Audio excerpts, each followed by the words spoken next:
આપ સૌ જાણો છો કે છેલ્લા દોઢેક મહિનાથી આપણી શું લડાઈ ચાલી રહી છે, બધા એનાથી વાકેફ છીએ, છતાં પણ હું સંક્ષિપ્તમાં આ જે કંઈ અત્યારે ચાલી રહ્યું છે એના વિશે વાત કરીશ।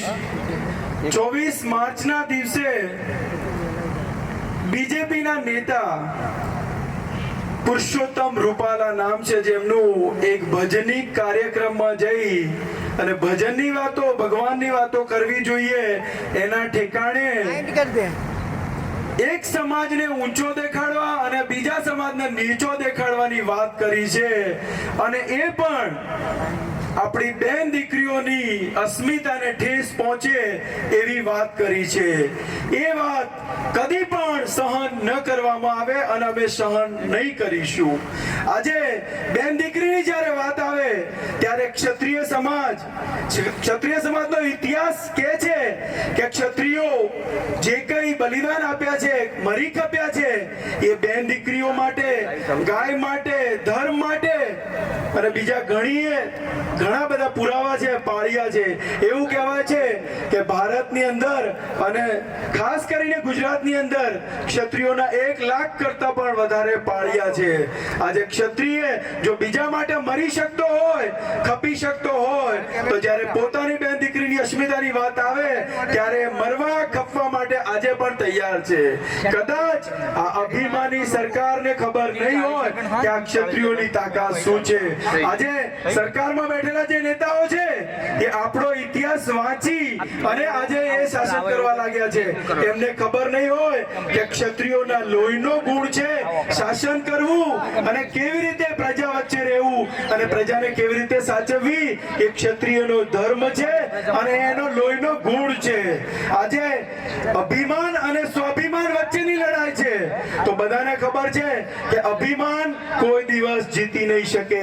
ભલે 1.5 મહિનો થઈ ગયો પણ અમારી હાર હજુ સુધી અમે હાર નથી સ્વીકારી, સરકારને હરાવીશું આ સંકલ્પ લીધો છે। અને બીજું એ કે અમારી સાથે દરેક સમાજ અમારી સાથે છે। દરેક સમાજ, જ્યારે મુસ્લિમ સમાજ હોય યા દલિત સમાજ હોય યા કોઈ પણ સમાજ, અન્ય સમાજો, દરેક વર્ણ, 18 વર્ણ, ક્ષત્રિય 36 કોમની હું વાત કરું છું, જ્યારે દરેક કોમે અમને સમર્થન આપ્યું છે અને એવું કીધું છે કે ક્ષત્રિયોને જ્યારે અમારી બેન દીકરીઓની ઇજ્જત માટે અને અમારા માટે ગમે ત્યારે એ લોકોએ માથા આપ્યા હોય, લીલા માથા આપ્યા હોય, તો આજે એમને જ્યારે જરૂર પડી છે તો અમે એમની સાથે છીએ। તો આ લોકશાહીની અંદર લોકશાહી કોને કહેવાય અને રાજાશાહી કોને કહેવાય? જ્યારે રાજાશાહી હતું એટલે પ્રજા સુખી હતી અને રાજા દુખી હતા, કારણ કે પ્રજાનું કોઈ પણ દુઃખ તકલીફ હોય તો રાજાની સમક્ષ જતા કે મહારાજા સાહેબ, મારો બળદ ચોરાઈ ગયો, મારી ભેંસ ચોરાઈ ગઈ, તો રાજા એમના આશ્વાસન આપતા અને કહેતા તમે ચિંતા ના કરો, 2 દિવસની અંદર તમારો બળદ પાછો આવી જશે, અને એ ખરેખર પાછો આવી જતો। આજે તમને ખબર હશે કે લોકશાહીની અંદર તમારી એક પણ વાત સાંભળવામાં નથી આવતી। ગરીબ માણસ અત્યારે પીસાઈ રહ્યો છે, એને કોઈ સ્ટેન્ડ નથી મળી રહ્યું સરકાર સુધી વાત પહોંચાડવાની, તો આ લોકશાહીનું ગળું દબાવવાની કોશિશ કરી રહ્યા છે। લોકશાહીમાં લોકોની તાકાત એટલે કે લોકો જે નક્કી કરે એ પ્રમાણે જ થાય। તો આજે તમારે નક્કી કરવાનું છે કે તમારો નેતા કેવો હોવો જોઈએ જે તમારી વાત સાંભળે। આજે આપણે જે નેતા ચૂંટીને લાયા છીએ એ 1.5 મહિનાથી આપણી લડત છે, અને બીજી વાત કે છેલ્લા 1.5 મહિનાથી આપણે એકદમ ડિસિપ્લિનમાં, અનુશાસનમાં રહીને લડાઈ લડી છે।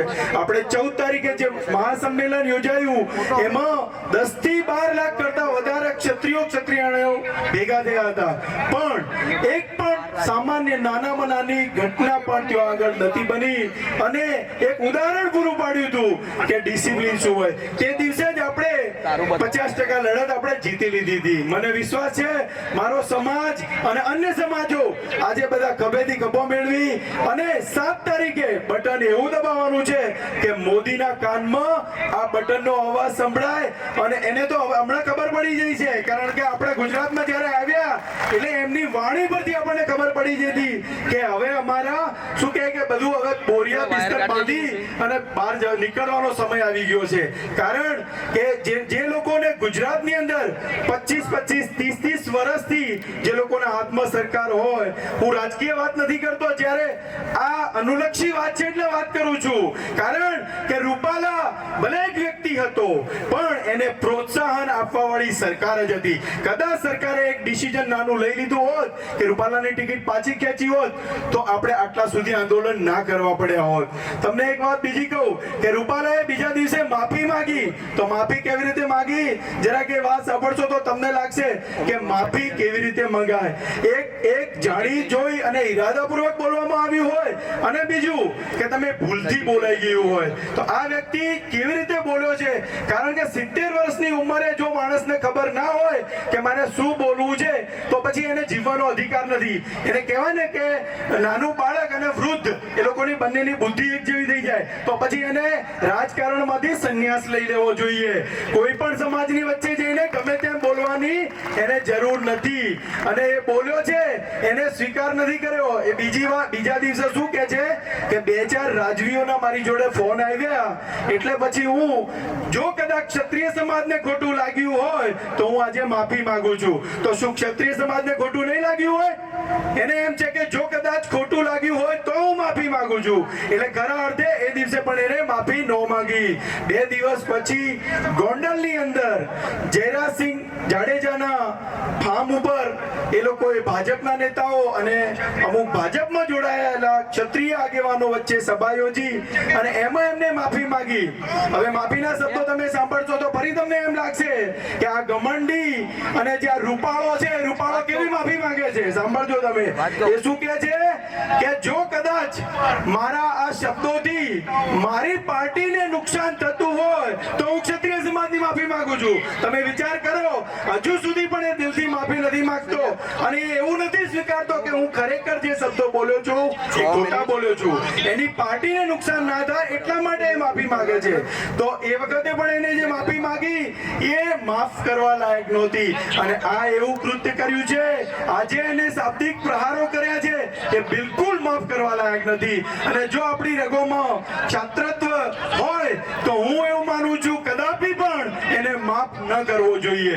અને જો કદાચ અભિમાની સરકારે એની ટિકિટ પાછી ના ખેંચી હોય અને આપણને જો ન્યાય ના આપ્યો હોય, તો 7 તારીખ આપણા માટે આપણને પોતાને ન્યાય આપવા માટેનો આપણને એક સુનહેરો મોકો છે. 7 તારીખે બટન એવું દબાવશો કે ભાજપની જે બટન છે એને સેજ પણ મેલું ના થાય, એ રીતે પાછું એને એની પેટી પેક કરીને મોકલવાની છે. અને એક બેટીની ઇજ્જત છે, તો પેટી ભરવાનો સમય આવી ગયો છે. તો દરેક સમાજના અગ્રણીઓ ને હું મારી ખાસ નમ્ર વિનંતી છે, 2 હાથ જોડીને વિનંતી કરું છું કે 7 તારીખે ભાજપ વિરોધી મતદાન કરી અને આપણા ક્ષત્રિય સમાજની બેન બેટીઓને ન્યાય અપાવો, એવી મારી અપેક્ષા સાથે હું વિરમું છું. જય માતાજી, જય ભવાની. ખૂબ ખૂબ ધન્યવાદ ભાઈ શ્રી જસવંતસિંહ પરમારનો. 17-18